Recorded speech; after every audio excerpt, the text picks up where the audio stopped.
तो हेलो दोस्तों, नमस्ते, प्रणाम। एक सोहर दीदी सुनाने जा रही हैं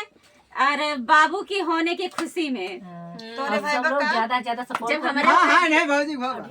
ढेर प्यार दिला देना। जब हमारे हुआ दीदी ना तो का बताऊ ना बताओ और तब सब लाइव साजे भइल नंदे लाल हो ओरे आयु ननदिया साजे भइल नंदे लाल हो ओरे आयु ननदिया हो भले की बुआयु आयु ननदिया हो भले की बुआयु साजे भइल नंदे लाल हो ओरे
साथे भये